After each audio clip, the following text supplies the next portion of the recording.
Bonjour et bienvenue dans le nouvel épisode de la série d'entrevues pour la conférence du CSPC. Je m'appelle Claire Le Tanner, je suis directrice de l'innovation et des partenariats stratégiques pour Ulysse Biotechnologies, mais aujourd'hui je suis là en tant que bénévole pour le CPSC. J'ai le plaisir d'être accompagnée du député Maxime Blanchette-Jonca, qui est député fédéral de Rimouski, la Matapédia, incluant la Métis, les Basques et la Négette. Ça fait une longue liste. Très long. Vous êtes aussi le vice-président du comité permanent de la science et de la recherche. Vous êtes porte-parole en matière d'innovation et de science. Ces deux sujets vont particulièrement nous intéresser aujourd'hui. Et porte-parole en matière de jeunesse. Exact. Tout d'abord, au nom du CPSC, je voudrais vous remercier d'être un membre actif de la communauté et de nous accorder ce temps aujourd'hui. Ça me fait grandement plaisir. Merci à vous de l'invitation. Merci. Commençons avec le sujet qui va être un peu le fil rouge de notre discussion d'aujourd'hui, le budget fédéral. Il a été publié il y a quelques jours maintenant, le 4 novembre dernier. Il a été discuté et puis voté il y a encore quelques jours. Votre regard après cette lecture-là, oui. Qu'est-ce que vous en pensez et surtout quels sont les leviers stratégiques que vous voyez qui ont été mis en place pour soutenir la recherche et l'innovation canadienne? Oui, bien, il y a beaucoup de choses à dire. Première des choses, évidemment, on avait des attentes. C'est légitime. On sortait quand même d'une période qu'on n'avait pas eu de budget depuis près de 20 mois. Ça, c'est assez rare dans l'histoire. On comprend, il y a eu des changements, notamment de premier ministre, il y a eu les élections en avril dernier, mais quand même, là, 18 mois sans attente, donc ça, c'est pas possible, premièrement, d'avoir des nouvelles politiques budgétaires, mais tout ça pour dire que le budget 2024 avait quand même une bonne lancée, ou un bon rattrapage, on peut dire, notamment quand on parle des investissements en recherche, donc en innovation. Force est de constater que là, le contexte a beaucoup changé depuis le dernier budget de 2024 et le dernier budget maintenant donc de 2025. Donc, oui, le contexte géopolitique a beaucoup changé et ce que je me désole, c'est que malgré ça, c'est qu'on dit une chose, mais on fait son contraire. Et là, je vais être plus précis, bien sûr, factuel dans les données, c'est que évidemment, comme moi, comme beaucoup de personnes, notamment des gens de la communauté scientifique, on s'attendait à avoir un déficit record. Le gouvernement l'avait quand même laissé percevoir à travers différentes communications. Et là, c'est comme si on avait gonflé la balloune tellement grosse et que là, on ne souhaitait pas qu'elle éclate. Mais on le fait dégonfler tranquillement. Donc, tout ça, ce que je veux dire, c'est que dans le dernier budget, malheureusement, on ne renforce pas nécessairement la science et la recherche. Pourquoi?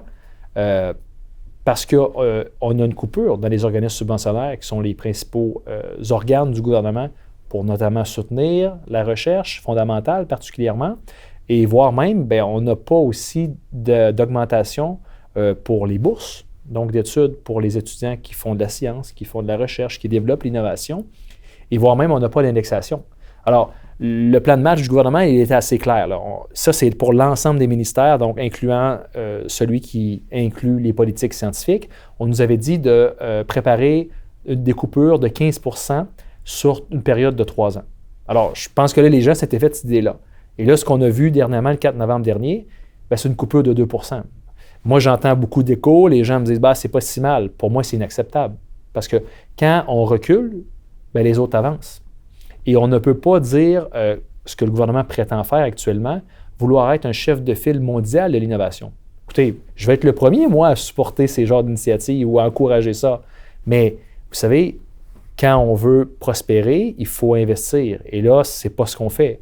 Et on aura certainement l'occasion d'expliquer un peu plus en détail, mais il y a des messages très contradictoires, là. Moi, j'ai beaucoup travaillé avec la relève scientifique, les gens dans l'écosystème que je fréquente depuis maintenant quand même les 4 dernières années. J'ai le privilège d'être le vice-président dans ce comité-là de la science et de la recherche depuis 2021, donc depuis sa création.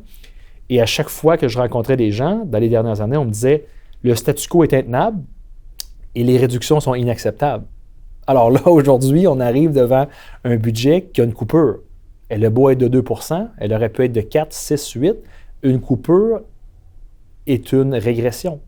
On connaît les autres pays sur la planète. La recherche, elle est mondiale, donc elle est très compétitive.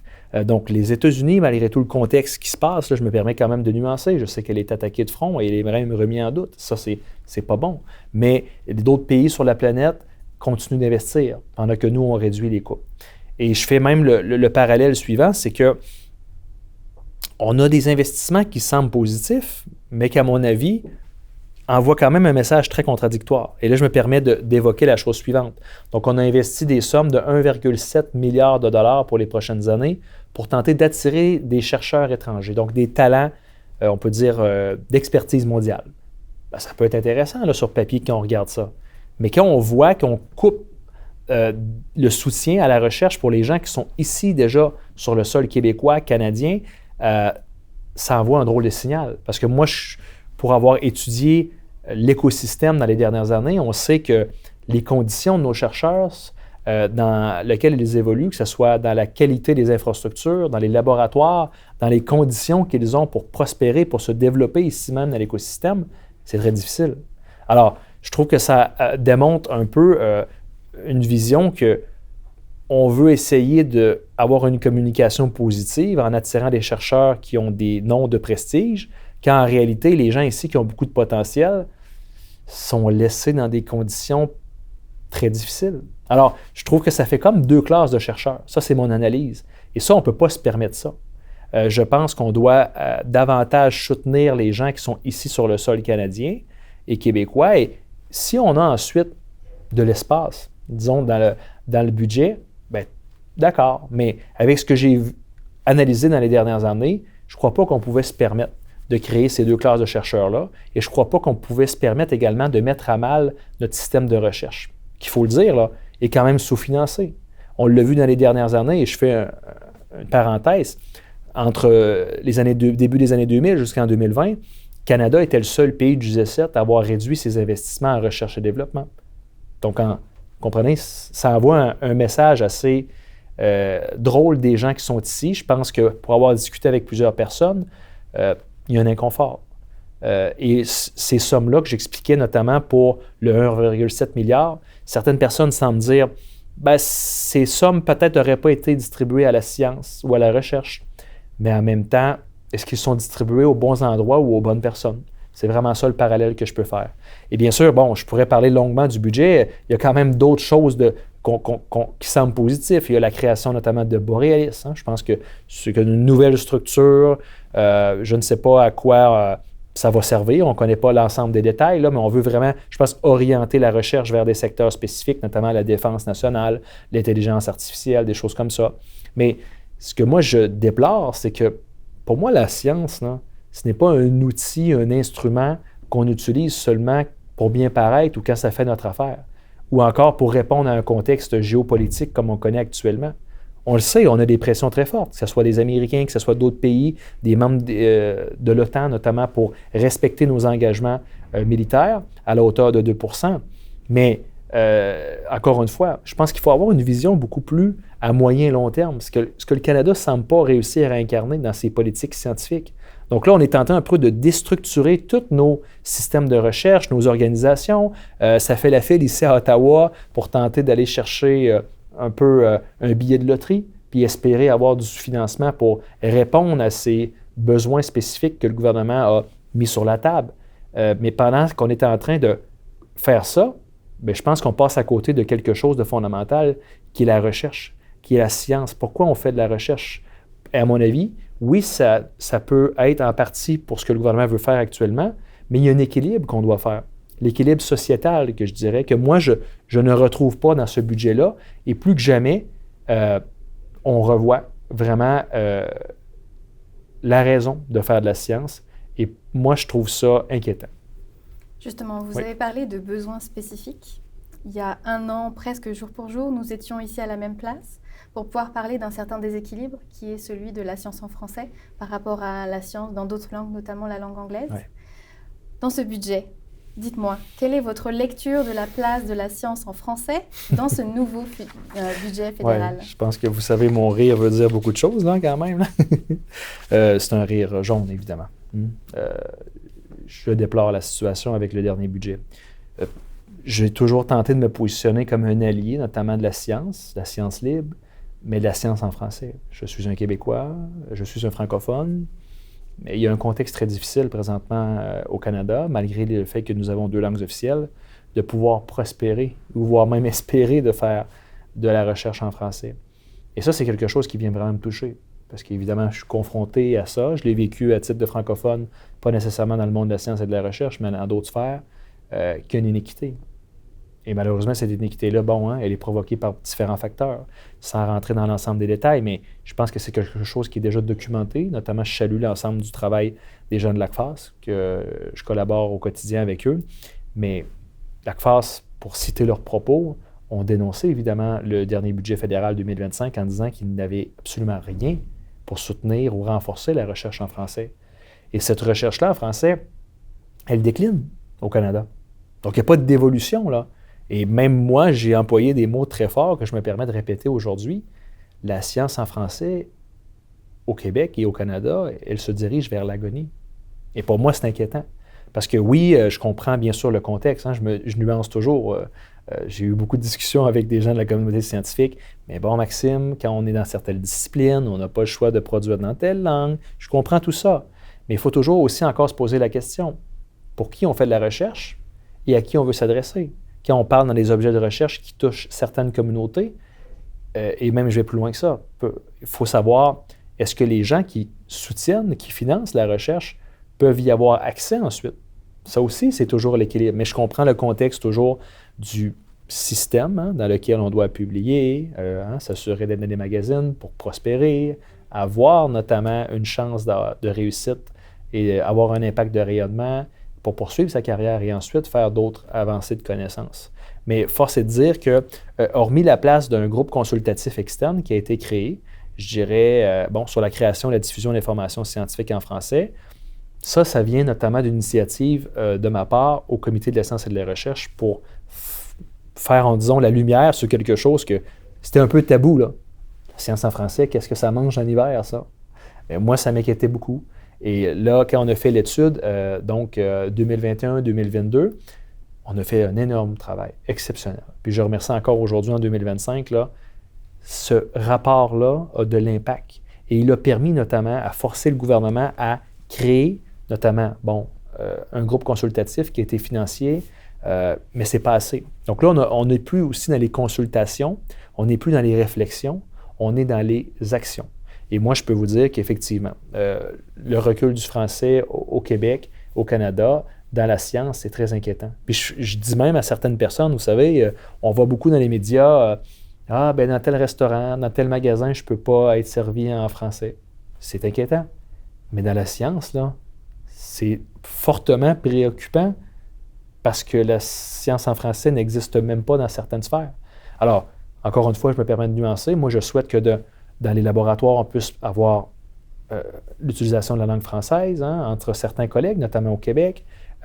Aussi, il faut penser que si on ne fait plus de science en français, comment on produit le matériel pédagogique associé à ça? Ça, c'est une autre inquiétude légitime que j'ai. Quand on veut enseigner aux gens dans une langue, mais on n'a plus les matériels de référence, parce que nos derniers outils de référence sont des publications de langue anglaise. Bien là, on dénature complètement le processus d'enseignement. Alors, je dirais, sans trop s'éterniser là-dessus, malgré que c'est un sujet très sensible qui me préoccupe beaucoup, malheureusement, il n'y a rien pour la science en français dans ce budget-là. Puis je vous dirais même, c'est relié, là. Il n'y a rien pour la francophonie hors Québec, qui est pourtant aussi attaquée dans le terme, dans plusieurs sphères, là, que ce soit du monde de l'éducation ou de la santé, ou etc. C'est le rôle du gouvernement fédéral, notamment de soutenir ces communautés-là en situation minoritaire. Donc, malgré un investissement dit record là, dans le dernier budget pour le gouvernement, il faut le dire, un déficit de 78 milliards de dollars, mais là-dessus, le gouvernement se targue de dire qu'il y a des investissements à la hauteur de 45 milliards, mais bon, sans rentrer dans la comptabilité financière, mais je pense qu'on passe à côté de quelque chose de très important. Donc, on a les données, on a documenté la situation, on connaît les actions nécessaires, mais présentement, ça ne semble pas être la priorité du gouvernement. Moi, je vais poursuivre mon travail, évidemment, pour sensibiliser le maximum d'acteurs au sein du gouvernement. Les gens dans la communauté scientifique, on a donc, ce que je souhaiterais qu'ils puissent retenir, c'est qu'il y a urgence d'agir. Nous avons réussi à faire des gains dans le passé, très, très récents, mais il faut poursuivre pour faire ces gains-là dans un futur très rapproché. Vous avez parlé de mise en action et la communauté scientifique a subi des actions, pas que des bonnes. Oui. On pense, vous avez justement cité tout à l'heure les États-Unis, donc tout un revirement, disons, de positionnement en remettant en question certaines connaissances déjà établies ou encore des critères de sélection comme l'équité, la diversité, l'inclusion qui ont été remis en question, ce qui a résulté d'une certaine fragilisation de la communauté en général. Selon vous, quels sont les principaux défis que la gouvernance justement fédérale pourrait relever dans les prochaines années pour pouvoir soutenir la recherche et l'innovation? Oui. Et à titre un peu plus personnel, quel est votre rapport, vous, au conseil scientifique? Est-ce que vous allez justement chercher l'aide de certains scientifiques pour éclairer vos raisonnements dans votre quotidien? Oui. Mais vous savez, c'est des questions assez profondes et je me permets quand même, bien sûr, d'insister avec la chose suivante. Là. Actuellement, la science, elle est remise en question. Elle est attaquée de front. Pas à l'autre bout de la planète, là, ici même sur le continent, donc en Amérique du Nord. Donc le dialogue entre la science et le politique a été bouleversé. On peut le dire, depuis l'élection du président Trump. Certaines personnes ont des idéologies parfois différentes. Certaines personnes tentent d'instrumentaliser la science à des fins politiques. Et ça, c'est dangereux. Et moi, ça m'inquiète profondément en tant que décideur public. Et c'est pour ça qu'il faut être de plus en plus vigilant. Et moi, je dirais, à cause de l'intrusion notamment là, de certaines idéologies dans la recherche de la science, les décideurs sont de plus en plus méfiants, mais les scientifiques aussi sont de plus en plus méfiants. Alors, on se contamine entre les deux, parce que, vous savez, entre chercheurs ou politiciens élus, ça reste des humains, avec des biais, des idéologies, des opinions. Alors ça, c'est inquiétant. Et pourtant, normalement, la science, ça devrait être le lieu de rencontre où est-ce que nous pouvons avoir un certain dialogue, mais aussi nous pouvons analyser certaines remises en question, certains doutes, de valider dans le processus scientifique. Donc, on peut se le dire, c'est quand même pas quelque chose de nouveau, mais dans un contexte où est-ce que les frictions mondiales sont de plus en plus fortes. Donc, c'est une situation qui existait auparavant, mais qui a été dupliquée, je vous dirais, avec une application aussi de cette idéologie-là qui pousse là, avec un vent très, très fort. Donc, moi, j'ai l'impression aujourd'hui, comme je le disais un peu auparavant, puis je le vois malheureusement dans ce budget fédéral-là, et je suis prêt à dire aussi qu'il peut y avoir certaines bonnes nouvelles. Ce n'est pas tout du négatif, là. Il y a des choses, mais on concentre vraiment dans certains secteurs, dans des budgets, là, l'intelligence artificielle, la défense nationale, des trucs comme ça, mais on ne réduit pas la science en outil économique ou stratégique. Et moi, dans ce budget-là, je remarque que c'est beaucoup ce qu'on fait. Alors, je pense que la science, pour moi, c'est un bien public. C'est un espace de rigueur, de liberté qui ne doit jamais, et j'insiste, jamais être subordonné aux impératifs du moment. Je pense que je ne peux pas être plus clair que ça, là. Donc, pour moi, quand la science est contestée, dénigrée, parfois attaquée, je le redis, ça mine la confiance. Ça mine la confiance du public, ça mine la confiance des chercheurs envers les faits, envers la méthode scientifique. Donc, pour moi, une société qui néglige sa recherche, elle renonce également à se comprendre elle-même. Donc, la phrase philosophique que j'ai dit dans un discours, puis je me permets de vous partager, c'est que c'est quand on cesse de se poser des questions qu'on arrête d'avancer. J'aimerais que les gens puissent comprendre ça. Et moi, c'est un message que je propage, autant à travers les élus, mais au sein des gens que je côtoie à chaque jour, mais même également dans la population que je représente fièrement et indignement. Cultiver l'art de l'esprit critique, de la question. Et puis, on nous l'a répété plusieurs fois aussi, ça a été un mot quand même d'ordre pendant la conférence qui a été la collaboration. Donc, ce genre de choses, ce lien-là est quand même très important. Merci beaucoup. Oui.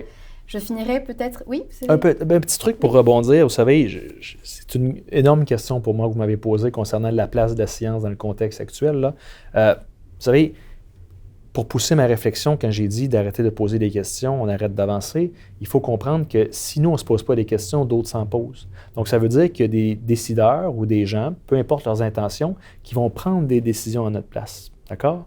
Et ça ne reflète pas toujours nos réalités, nos intérêts et nos priorités. Donc, vous savez, depuis un an, là, on a entendu beaucoup le mot souveraineté.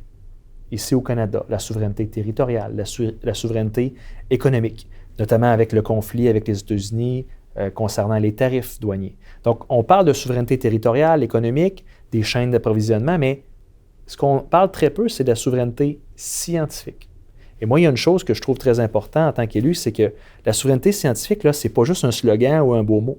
C'est la capacité de comprendre, d'anticiper, d'innover, mais aussi d'agir selon nos intérêts. Et aussi, sans une capacité de recherche, notamment forte, qui est enracinée ici, bien, on n'a pas vraiment de souveraineté réelle. Donc, un pays qui est dépendant des découvertes de d'autres pays ou des infrastructures ne va jamais décider par lui-même. Et le meilleur exemple que j'aimerais vous donner pour conclure dans ce sujet-là, c'est que le Canada a été le seul pays du G7 pendant la pandémie de la COVID-19 à être incapable de produire son propre vaccin contre la COVID-19. Moi, ça me trouble encore aujourd'hui. Et je crois que ce n'est pas à cause qu'on n'a pas de potentiel, hein, vous comprenez? On en a du potentiel, mais ça prenait des investissements en amont. Et je dois dire que peut-être qu'il y a des gens qui sont morts malheureusement à cause de cette incapacité-là. Et ensuite, on a dû acheter des vaccins en urgence. Et je pense que, bon, je ne connais pas le montant, évidemment, et je ne le conteste pas, mais peut-être que ça serait, en tant que décideur public, là, gestionnaire des fonds publics, peut-être que ça aurait été moins élevé que d'investir en amont réellement dans nos chaînes d'approvisionnement et notamment dans notre recherche. Donc, il y a cette réflexion-là que j'aimerais apporter aux gens. Merci. J'aimerais terminer avec la question signature de la série d'entrevues qui est « Quel regard portez-vous par rapport à l'année dernière ?» On peut avoir une mise à jour. Quel regard portez-vous sur la contribution du CPSC en tant que mobilisateur de connaissances, en tant que lieu de rencontre et d'incubateur de talents, notamment pour les politiques liées à la science et à l'innovation? Oui, très important. Félicitations, l'ensemble des gens de la communauté qui participent bien sûr aux événements au centre politique scientifique, mais aussi aux bénévoles, aux administrateurs, tous les gens qui consacrent leur quotidien à faire ce lieu de rencontre, d'échange, de dialogue, mais aussi ce lieu de réflexion qui nous amène à avancer tout le monde ensemble. Vous savez, moi, je trouve que c'est des gens qui démontrent une volonté d'engagement dans la communauté. Évidemment, j'ai assisté à quelque chose d'assez unique hier. J'étais présent au gala, la remise du scientifique en chef du Québec, M. Rémi Quirion, que je salue par ailleurs et que j'ai eu l'occasion et le privilège de souligner son parcours et voir sa carrière exceptionnelle dans le monde de la recherche et de la science et voir l'innovation. Il a consacré une partie de sa vie à ça. Alors moi, je vous dirais, c'est important que les gens croient Scientifique canadienne et qu'ils comprennent également toute l'importance que ça peut avoir. Moi, je le vis en tant qu'élu, évidemment. Et c'est un espace également, justement, pour se retrouver entre la communauté scientifique, entre les gens qui gravitent autour de ça, mais également, on est à quelques pieds ici du Parlement. Il faut avoir ce dialogue-là entre élus, et c'est comme ça, je pense, que quand on est capable de se comprendre, de dialoguer, qu'on est capable de faire de grandes choses ensemble, et pour ça, ça prend ce lieu de rencontre, et ça passe ici, avec l'événement à laquelle on assiste actuellement sur le Centre des politiques scientifiques canadiennes. Merci beaucoup. Merci à vous.